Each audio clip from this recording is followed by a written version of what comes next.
Lackluster combats can have a number of reasons as to why they're not fun. It can be due to boring environments, lacking enemy variety, or unbalanced difficulty. In this video, I will show you how to fix simple and boring encounters in just about any campaign setting and for any tone and experience level, regardless of how combat heavy your game is. Welcome to Sorcerers of the Beach, where we make encounters engaging without just using enemies like damage sponges. Use the environment. I don't do this often enough, but I should be giving every combat environment at least one gimmick and make it either mandatory, such as slippery ice, fog, or knee-high water, or optional but worthwhile, like traps that both the players and the NPCs can activate, or a rope bridge that can be destroyed while someone is crossing.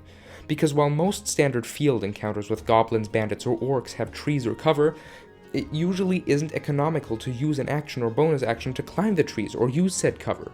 Sure, a tavern has all sorts of improvised weapons lying around and tables that can be used as cover, but why would I do that if I can just pull my sword and fight normally instead? By making the effects engaging, either in a dangerous or beneficial way, you can let players think outside the box and use their creativity to solve problems and create some new ones for their enemies. In a tavern, one could pour lamp oil on the floor and light it to create an area-denying effect, or throw debris such as chairs and bottles to both damage the enemy and obstruct their movement. When fighting in foggy terrain, characters can be forced to use turns and spell slots to figure out where the attack is coming from. Make them use Gust of Wind to clear some fog, or Dancing Lights to outline the opponents. This takes some turns away from the players, making encounters that would be less dangerous in an unimpeded area a lot more threatening, especially if the enemies are not affected by the gimmick, so keep that in mind. Enemy variety. Many encounters in D&D 5e are fought against a single enemy stat block, perhaps with a captain, leader, or spellcaster as the boss. Once you're faced with the same type of enemy multiple times, and it doesn't matter if it's blights, demons, fae, or bandits, if its attack is basically the same in every way but damage and description, it can get boring. Especially with organized enemies like humanoids, fights should always include different features and battlefield roles. They don't have to be spellcasters to have special effects. Just look at the fighters, barbarians, or rogues class features, or the new design direction of the 2024 Monster Manual, in which a lot of the creatures have gotten spell-like effects that aren't spells, which has a downside, but I believe that has been thoroughly debated by now. Instead of pitting your players against 6 bandits that are just the basic stat block, try mixing it up. I will release a more complete video about reskinning at some point, but until then, this will have to do. As you can see on screen, we have 6 bandits on a battle map depicting a woodland. They are lined up in a line formation, ignoring any ambush capabilities the terrain might provide for them. So let's change up this encounter. I grouped them into 3 teams of 2. One team goes to the northwest corner, the other one to the southwest, for effective area denial. They don't want the PCs to get to the west. The last group goes either to the northeast or southeast and only engages once the players have gone past them to effectively encircle the characters. I'm going to put them in the southeast now.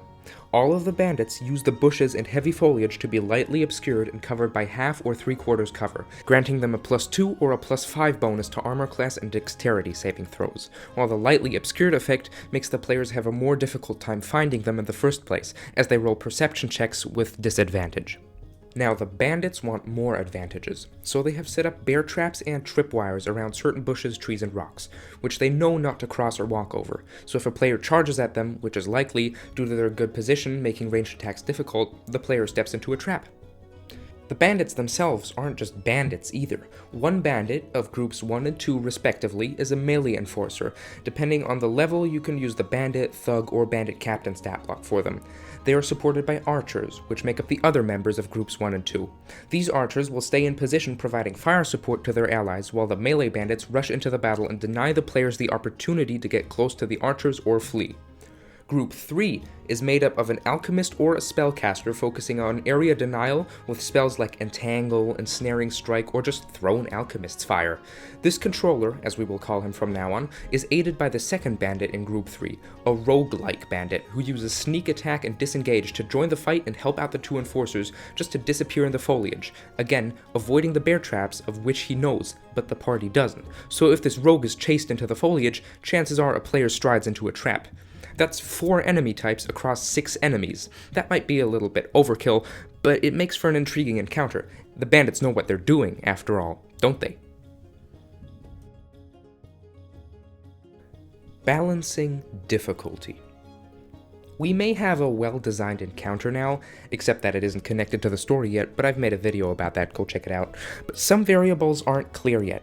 What level are your players? Are their resources spent by the time they meet these bandits? And how do you know if an encounter is too dangerous beforehand?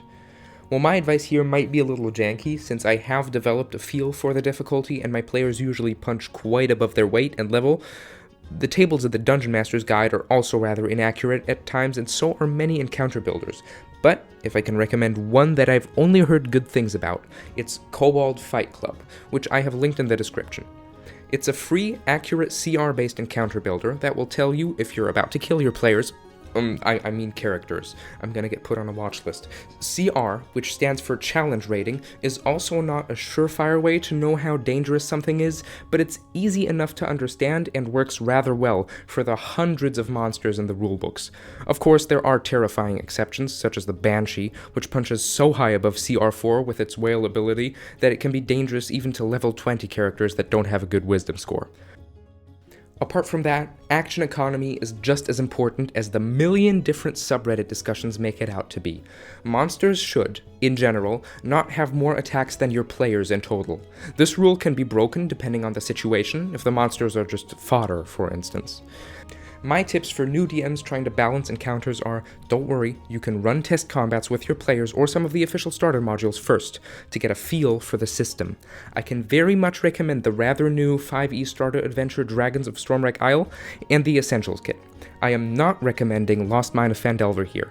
It's a nice starting adventure, but it has some serious unexpected TPK moments, such as the bugbears in the Red Brand hideout or the Flame Skull in Wave Echo Cave, which is exactly what I'm trying to avoid here. When in doubt, I would always make an encounter easier, thus letting the players feel powerful instead of a TPK. This script was somehow shorter than I thought. Thank you so much for watching. Consider liking and subscribing so I can reach a wider audience, and leave your thoughts on this topic in the comments below.